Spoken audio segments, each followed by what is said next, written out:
ಕೋಲಾರ ಪಟ್ಟಣದಲ್ಲಿ ಗಿಡ ನೆಡುವಿಕೆ ಕಾಟಾಚಾರಕ್ಕೆ ಸಮರ್ಪಕ ಅಗತಿ ಇಲ್ಲವೆಂದು ಆಕ್ರೋಶ. ನೂರಾರು ಗಿಡಗಳು ನೀರಿಲ್ಲದೆ ನಾಶ, ಹೊಣೆಯಾರು?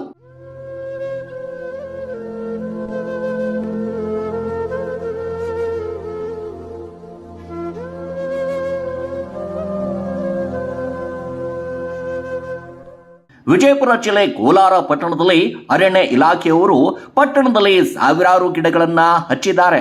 ಆದರೆ ಅವುಗಳು ನೀರಿಲ್ಲದೆ, ಅಗತಿ ಇಲ್ಲದೆ ಒಣಗಿ ಹೋಗಿವೆ ಎಂದು ಪಟ್ಟಣದ ಮಹೇಶ್ ತಮ್ಮರಮಟ್ಟಿ ಆಕ್ರೋಶವನ್ನು ವ್ಯಕ್ತಪಡಿಸಿದ್ದಾರೆ. ನಾಗರಾಜ್ ಕುಂಬಾರ್, ವರ್ಣ ಟೈಮ್ಸ್, ಕೋಲಾರ. ಕೋಲಾರ ಪಟ್ಟಣದಲ್ಲಿ ಸುಮಾರು ಗಿಡಗಳನ್ನು ನಡೆಸಿದ್ದಾರೆ.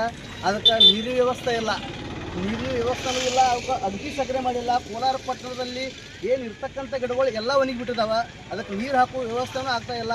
ಅದಕ್ಕೆ ಸಂಬಂಧಪಟ್ಟ ಅಧಿಕಾರಿಗಳು ಯಾರೂ ಅದ್ರ ಬಗ್ಗೆ ಗಮನ ಹರಿಸ್ತಾ ಇಲ್ಲ. ಆದಷ್ಟು ಬೇಗನೆ ಅದಕ್ಕೆ ಸಂಬಂಧಪಟ್ಟ ಅಧಿಕಾರಿಗಳು ಒಂದು ಬಂದು ಕೇರಿ ನಡೆಸಿ ಬಿಲ್ ತಗೊಳ್ಳೋವಂಥದ್ದು ಆಗಬಾರ್ದು. ಅವು ಬೆಳಿಬೇಕು, ಬೆಳೆಸಬೇಕು. ಅದಕ್ಕೆ ಯಾವುದೂ ಏನು ಮಾಡೋಲ್ಗ್ಯಾರ. ಅದಕ್ಕೆ ಯಾರು ಟೆಂಡರ್ ಆಗೈತೋ ಏನಾಗೈತೋ ನಮ್ಗೆ ಗೊತ್ತಿಲ್ಲ. ಅವ್ರು ಆದಷ್ಟು ಬೇಗನೆ ಬಂದು ಸಂಬಂಧಪಟ್ಟಂಥ ಅಧಿಕಾರಿಗಳು ಏನು ಗಿಡಗಳು ಒಣಗಿದಾವ ಅಂಥ ಗಿಡಗಳನ್ನು ತೆಗೆದು ಒಳ್ಳೆ ಏನೈತಿ ಮತ್ತೊಂದು ಗಿಡಗಳನ್ನು ಅಂತೂ ಹಚ್ಚುವ ವ್ಯವಸ್ಥೆ ಮಾಡಬೇಕಂತ ಅಧಿಕಾರಿಗಳ ಹತ್ತಲ್ಲಿ ಕೇಳ್ಕೊಳ್ತೇನೆ. ಅವಕ್ಕೆ ನೀರಿನ ವ್ಯವಸ್ಥೆನೂ ಇಲ್ಲ, ಅವಕ್ಕೂ ಅಗತಿನೂ ಮಾಡಿಲ್ಲ. ನೋಡಿರಿ, ಸುಮಾರು ಗಿಡಗಳೆಲ್ಲ ಯಾವ ರೀತಿ ಒಣಗಿಬಿಟ್ಟಿದೆ ನೋಡ್ರಿ. ಎಲ್ಲ ಗಿಡಗಳು ಒಣಗಿದಾವೆ. ಅದಕ್ಕೆ ಯಾರೊಬ್ಬರು ಅದಕ್ಕೆ ಯಾರೇ ಅಂತ ಇಲ್ಲ.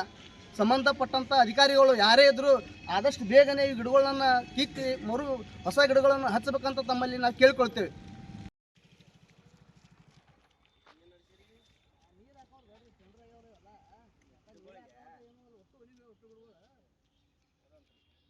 ಟ್ಯಾಂಕರ್ ತಂದೇವು, ಈಗ ಯಾವ ಟ್ಯಾಂಕರ್ ತರ್ಸೋಣ?